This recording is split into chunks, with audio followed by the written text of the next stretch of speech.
이번에는 저 그 얘기를 좀 한번 해보고 싶어요. 뭐 저는 이제 환자들한테 여드름 자국, 여드름 흉터 이렇게 구분을 해서 설명을 하는 편이고, 우리가 여드름이 생기고 나면 붉은 혹은 검붉은 이런 자국이 남는 경우가 있는데, 그런 자국 치료의 필요성에 대해서 환자들한테 좀 강조하는 편이거든요. 자국 치료를 환자들한테 어떻게 설명하시고, 그다음에 그 치료의 필요성이 무엇인지에 대해서 한번 환자한테 설명하는 걸 좀 해봐봐. 우리가 보고 좀. 전 이렇게 설명을 해요. 주로 어떻게 설명하냐면 좁쌀 여드름과 염증형 여드름으로 구분을 해드리고요. 좁쌀 여드름은 크게 문제되지 않는다. 근데 염증형 여드름으로 일단 넘어가게 되면 걔들은 호전과 악화를 계속 반복하게 되고, 그런 과정을 겪게 되면 거의 필연적으로 붉은 혹은 검붉은 자국을 남기게 된다. 그 자국이 붉은 게 보기 싫은 것도 있고 하나, 두 번째는 그런 붉은 자국이 남게 되면 그게 불완전하게 힐링이 된 거기 때문에 그 자리에서 여드름이 또 생길 수 있다.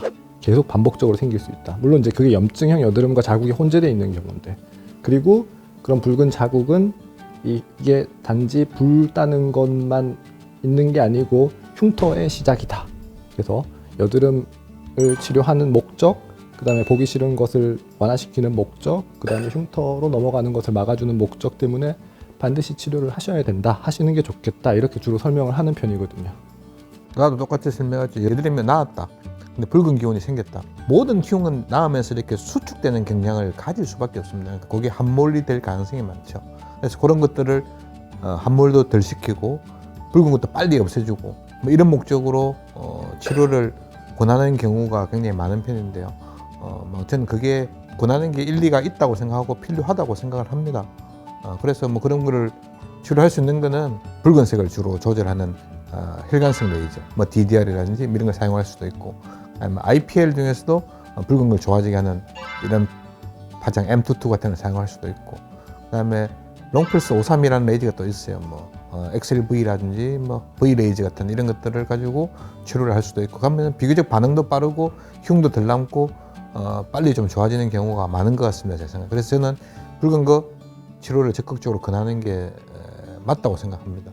저도 뭐 여드름은 왜 치료해야 되냐고 이렇게 물어보시잖아요. 그러니까 여드름은 다른 질환과 다르게 지속적으로, 그러니까 계속 영구적인 흉터를 남길 수 있기 때문에 치료를 하는 건데요. 붉은색의 어떤 자국이라든지 그런 게 남았을 때 그걸 우리가 전 흉터라고 하죠. 프리스카라고 그래가지고 이게 흉터로 진행할 수 있기 때문에 얘를 흉터로 안 가게 만들기 위해서 우리가 뭔가를 이렇게 해주는 게 상당히 필요한 거라고 생각을 해요. 그래서 저는 여드름 환자를 왔을 때 여드름 정도에 따라 가지고 여드름이 심한 환자들은 여드름 치료를 먼저 일단 좀 한 다음에 흉터 치료로 바로 넘어가는 경우가 있고요. 이미 저한테 왔을 때 여드름 자체는 어느 정도 좀 줄어들었는데 얘가 흉터를 갖다가 이렇게 막 보이는 상태에서 오면은 그냥 여드름 치료는 가볍게 가면서 그 흉터 치료를 해서 색소 침착이 있으면은 뭐 예를 들어서 Q-스위치 레이저를 이용해서 뭐 레이저 토닝이라든지 아니면 피코 레이저를 이용해서 피코 토닝을 한다든지 뭐 그런 식으로 접근을 하고, 그다음에 붉은 자국이 심하면은 뭐 앞서 얘기하셨듯이 그런 혈관 레이저를 이용해 가지고 치료하는 걸 좀 선호하는 편입니다. 그래서 이게 흉터를 최소로 만들어서 좋게 만들어줘야 이 환자들이 결국에 여드름이 좋아졌다라고 느끼거든요. 그래서 저는 흉터 치료를 상당히 강조하는 편입니다. 피부과 의사들이 생각했을 때 그 빨갛게 된 여드름 자국 또는 뭐 전 흉터 단계 레이저 치료를 하시는 게 나중에 흉터 예방을 최소화할 수 있습니다. 이렇게 얘기를 하긴 하거든요. 근데 이게 너무 어렵잖아요. 요새 세상 사는 게 너무 어려우니까 굉장히 부담스러워합니다. 그래서 사실은 레이저 치료가 제일 좋은데요. 부담스러워 하시는 분들을 위해서 어떻게 접근할까?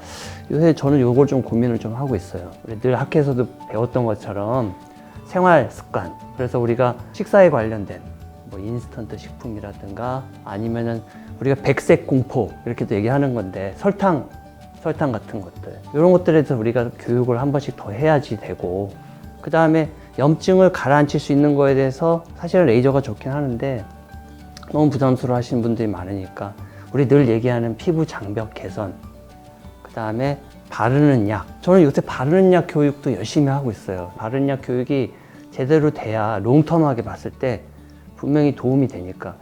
근데 바르는 약의 가장 큰 문제는 너무 늦게 나타난다, 환자들 입장에서는. 이게 바로 나타나는 게 아니고 아무리 빨라야 우리가 6주, 8주, 12주, 24주 이렇게 평가를 하잖아요. 그래도 환자분한테 꼭 하자고 얘기를 하고 있어요. 왜냐하면 아까도 얘기했듯이 레이저 하시기가 너무 힘들어 하시는 분들이 많아지면서 그럼 바르는 거를 열심히 해보자라고 저는 또 요새 강조를 하고 있고, 생활 습관에 대해서 우리가 염증을 최소화시킬 수 있는 라이프 스타일에 대해서도 한 번은 교육을 하고 있습니다. 요즘 또 그 바르는 약 중에 여드름 흉터에 대해서도 어느 정도 그 연구가 돼 있는 약들이 있잖아요. 그래서 에피듀오 포르테나 뭐 그런 거는 그런 흉터에도 좀 도움이 된다라고 나와 있어서 트라이 해볼 수 있는데, 약 자체도 조금 비싸기는 하고 한번 또 소위 말해서 뒤집어지면은 또 자극이 많이 되면은 참 그걸 갖다가 다시 오버컴하기가 쉽지가 않아서 그게 어렵긴 한데 오 원장님은 잘하시네요.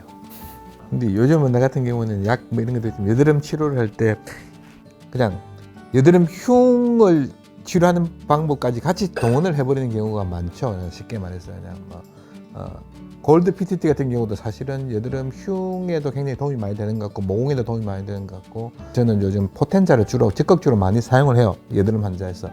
그 자체가 여드름도 좋아지게 하지만 이미 조금이라도 생겨있던 여드름 흉을 치료하기도 하고 예방할 수도 있기 때문에 뭐 1거 양득, 1거 3득 정도의 효과를 누릴 수 있기 때문에 여드름 치료를 할 때 앞으로 생길 여드름 흉까지도 고려해서 치료 어떤 프로토콜을 짜는 게 저는 요즘 그렇게 많이 시도를 하고 있고 그렇게 많이 하고 있습니다. 그게 실제로 도움이 되는 것 같기도 하고요.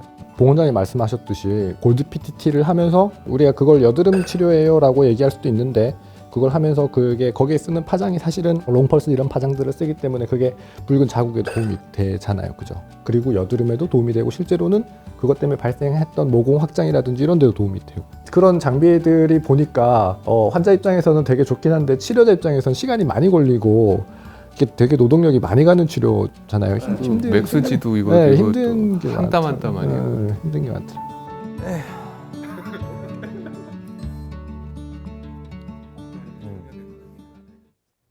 자,